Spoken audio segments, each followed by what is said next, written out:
Dear students, আজি তোমালোকক মই অন্য এটি ভিডিঅ'লৈ স্বাগতম জনাইছো। আজি আমি আলোচনা কৰিম প্ৰিপজিশনছ আৰু এই প্ৰিপজিশন কেইটা আমি ল'ম ক্লাছ 10 HSLC লেভেলৰ কুৱেশ্যন বেংকৰ পৰা।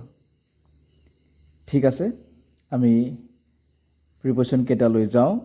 প্ৰিপজিশন কেইটা HSLC 2008 আহিছিলে, মানে মেট্ৰিকত 2008 চনত আহিছিলে। ঠিক আছে, আমি প্ৰিপজিশন কেইটা পঢ়ি দিছোঁ। এ হৈছে do not boast dash your wealth, preposition আছে ফৰ, অব, ইন। আৰু বি হৈছে the ship is bound dash India, in ব্ৰেকেটত আছে টু, ফৰ, অব। চি আছে he goes to school dash bus, in ব্ৰেকেটত আছে ইন, বাই, উইথ। ডিটো হৈছে he has been suffering dash fever, in bracket আছে with, by, from. E হৈছে Assam is rich dash minerals, in bracket আছে with, for, in. F হৈছে I prefer tea dash cold drinks, in bracket হৈছে to, from, then, THAN, then. গতিকে আমি এ number যিটো আছে ফাৰ্ষ্টটো আছে তালৈ আমি উভতি যাওঁ। Do not boast dash your wealth, ইয়াত প্ৰিপজিশন আছে ফৰ, অব, ইন, কিন্তু শুদ্ধ আৰু ৰাইট বা কাৰেক্ট প্ৰিপজিশনটো হ'ব of. Do not boast of your wealth. অবটো কিয় বহাইছোঁ? যেতিয়া আমি সম্পত্তি লৈ, ইয়ৰ ৱেল্থ মানে সম্পত্তি, বষ্ট মানে ফিতাহী মৰা, গৰ্ব কৰা, গতিকে ইয়াত অৰ্থটো হৈছে যে তোমাৰ সম্পত্তি লৈ তুমি গৰ্ব নকৰিবা। ঠিক তেনেধৰণৰ এটা চেণ্টেন্স আমি প্ৰায় পাই থাকোঁ। ইয়াত কিন্তু বস্তু ভাৰ্ব হৈ আছে, কিন্তু আমি যদি প্ৰাউডটো যদি লিখোঁ তেতিয়া প্ৰাউডটো কি হৈ থাকে? Adjective. Don't be proud of your wealth, সেইটো আমি প্ৰায় পাই থাকোঁ। ইয়াত হ'ব এতিয়া do not boast of your wealth. ইয়াত বস্তু ভাৰ্ব হৈ আছে, কিন্তু প্ৰাউড যদি হয় প্ৰাউডটো এডজেক্টিভ হৈ থাকে, মনত কৰিব। বিটো হৈছে the ship is bound dash India. বাউণ্ডৰ পাছত যেতিয়া কোনো ঠাইৰ নাম থাকিব বা কিবা ডেষ্টিনেশ্যনৰ নাম থাকিব তেতিয়া আমি সদায় ফৰ লিখোঁ। বাউণ্ড সদায় ফৰ হয়, মানে অভিমুখী বা ৰাওনা। শ্বিপখন, জাহাজখন ইণ্ডিয়াৰ অভিমুখে বা ভাৰতৰ অভিমুখে গৈ আছে, ৰাওনা হোৱা। বাউণ্ড হ'লে কি হয়? ফৰ হয়। চিটো he goes to school dash bus, preposition আছে ইন, বাই, উইথ, কিন্তু ইয়াত প্ৰিপজিশন কি হ'ব? He goes to school by bus.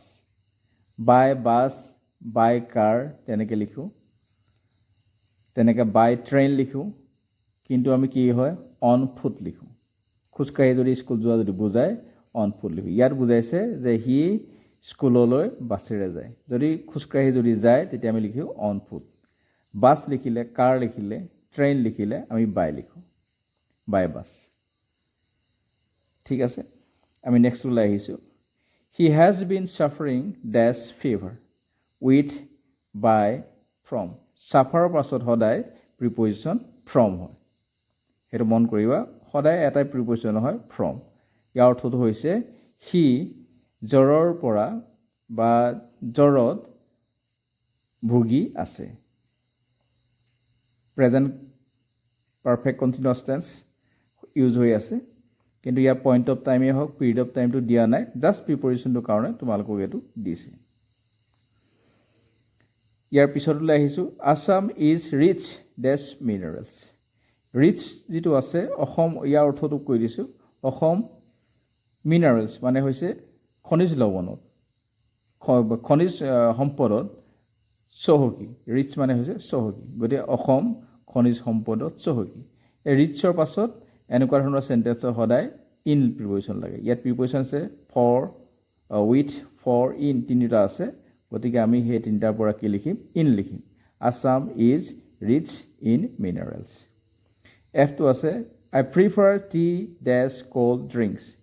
অৰ্থটো হৈছে মই কোল্ড ড্ৰিংকছতকৈ মই চাহহে পচন্দ কৰোঁ বা অগ্ৰাধিকাৰ দিওঁ। গতিকে প্ৰিফাৰটো ইয়াত ভাৰ্ব হৈ আছে।